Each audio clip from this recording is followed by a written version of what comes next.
যে কোনো ভালো অভ্যাসের সাথে তুলনা করতে গেলে আমরা অবশ্যই বই পড়ার অভ্যাসকে সবার প্রথমে প্রাধান্য দিব। বলা হয়ে থাকে বই মানুষের প্রকৃত মুক্তিদাতা, সবচেয়ে আপন বন্ধু। এমন কোনো অভ্যাস নেই যেটা বই পড়ার চাইতে ভালো হতে পারে। তবে যদি এমন হয় যে বই পড়লে আপনার মৃত্যু নিশ্চিত, তাহলে কি সেই বই আপনি পড়তে চাইবেন?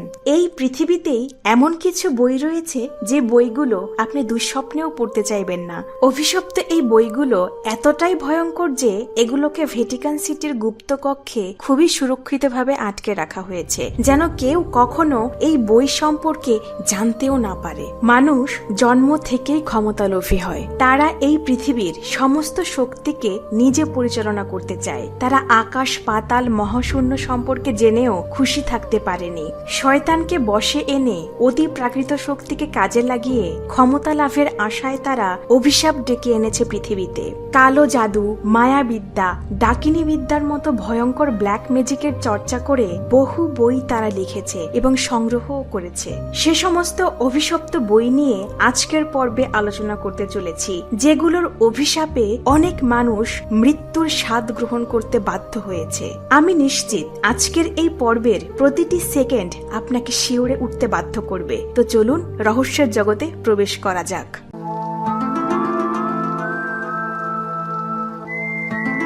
একটি বই, যে বইটির শুরুতেই সতর্ক বাণীস্বরূপ লেখা ছিল, ডাইনি বিদ্যায় অপারদর্শী কেউ এই বইটি পড়লে তার মৃত্যু অনিবার্য। ডাইনি বিদ্যা শেখার এই বইটির নাম গ্রিমোয়ার, এ কমপ্লিট বুক অফ শ্যাডো। প্রতিটি ম্যাজিশিয়ানের একটি গ্রিমোয়ার থাকে, কিন্তু ব্ল্যাক ম্যাজিশিয়ানরা মারা যাওয়ার পর ম্যাজিশিয়ানের সাথে সাথে সেই বইটিও পুড়িয়ে ফেলা হয়, কারণ কথিত আছে একজন কালো জাদুকরের বই অন্য কোনো জাদুকর পড়ে জাদুবিদ্যা চর্চা করলে তার চরম দুর্ভোগ নেমে আসবে। ঠিক এ কারণেই কোনো ব্ল্যাক ম্যাজিশিয়ান মারা যাওয়ার সাথে সাথেই তার ব্ল্যাক ম্যাজিকের সেই বইটিও ধ্বংস করে দেওয়া হতো। কিন্তু 2013 সালে এক সেট গ্রিমোয়ার অনলাইনে বিক্রি শুরু হয়। $13,800 কে এই জাদুবিদ্যার বইটি বিক্রি করেছিল তার পরিচয় আজ পর্যন্ত জানা যায়নি। তবে এই জাদুবিদ্যার বইটি 1960 সালে মৃত্যুবরণ করা কোনো কালো জাদুকরের ছিল। এই জাদুকরকে পুড়িয়ে ফেলার বদলে তাকে কবর দেয়া হয়েছিল ওই কালো জাদুর বইটি সহ। পরবর্তীতে কেউ একজন তার কবর খুঁড়ে ওই বইটি চুরি করে নেয়। বইটির বেশিরভাগ অংশই হাতে লেখা এবং সবচেয়ে দুর্বোধ্য হিব্রু ভাষায় বইটি লেখা হয়েছিল। ভালো এবং খারাপ জিনদের কিভাবে ডাকতে হয় সে সম্পর্কে বিস্তারিত তথ্য ছিল এই বইতে।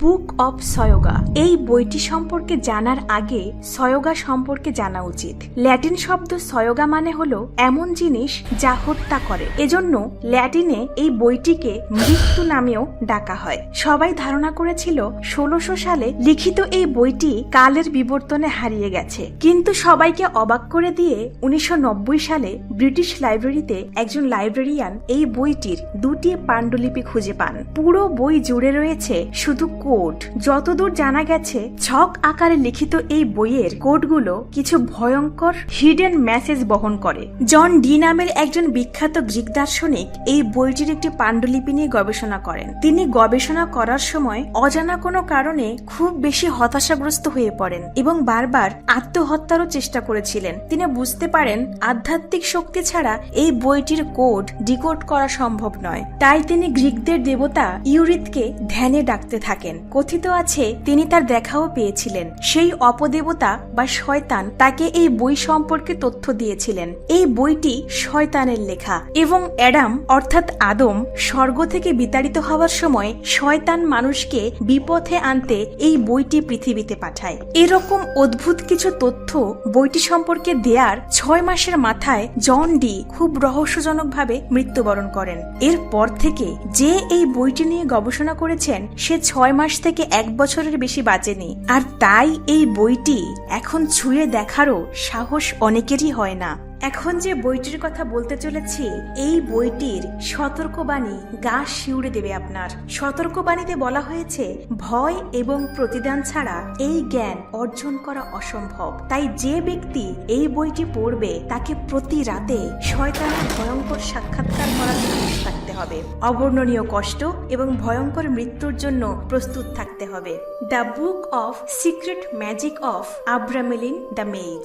1500 সালের এই বইটি 1900 সালে এসে ইংরেজিতে অনুবাদ করা হয়। সেই 650 বছর আগের কথা। আব্রাহাম নামের একজন লোক জনবসতিহীন মরুভূমিতে আব্রাহাম অ্যালেন নামের একজন কালো জাদুকরের থেকে ডার্ক ম্যাজিক শিখেছিলেন। কিংবদন্তি প্রচলিত আছে যে আব্রাহাম জিনদের সাহায্যে মৃতদের জীবিত দেখানো, অদৃশ্য হয়ে যাওয়া এবং এক নিমেষেই মারাত্মক ঝড় শুরু করার মতো ভয়াবহ কালো জাদু শিখেছিল। আব্রাহাম মনে করত প্রত্যেকটি মানুষের মনে একটি শয়তান বসবাস করে। সেই শয়তানকে কন্ট্রোল করার জন্য প্রত্যেকেরই জাদুবিদ্যা শেখা প্রয়োজন। তাই তিনি এই বইটি লেখা শুরু করেন। পুরো পৃথিবীকে কালো জাদু শেখানোর জন্য তার এই বইটি তিনি লেখেন। কোডেক্স গিগাস। প্রিয় ভিউয়ার্স, ভয়ঙ্কর এই বইটি সম্পর্কে জানতে শক্ত হয়ে বসুন। 1648 সালের ঘটনা। রিপাবলিকের সবচেয়ে বড় শহর প্রাগ লুট করে নিয়ে যায় সুইডেনের আর্মিরা। সেই লুট করা সম্পদের মধ্যে কোডেক্স গিগাস নামের এই রহস্যময় বইটিও ছিল। এই বইটিকে বাইবেল অফ সাটান বলা হয় বা শয়তানের বাইবেল নামেও ডাকা হয়। ইতিহাস থেকে জানা যায় 1200 সালের দিকে একজন সন্ন্যাসীকে নিয়ম ভঙ্গের অপরাধে মৃত্যুদণ্ড দেয়া হয়। তাকে একটি জেলখানার ঘরে বন্ধ করে দরজাটি ঢালাই করে দেওয়া হয়, যাতে সে খাবার দাবার তো দূরের কথা, এক ফোঁটা পানিও না পায়। এভাবে সে না খেতে খেতে একসময় সে মারা যাবে এবং তার মৃত্যুদণ্ড কার্যকর হবে।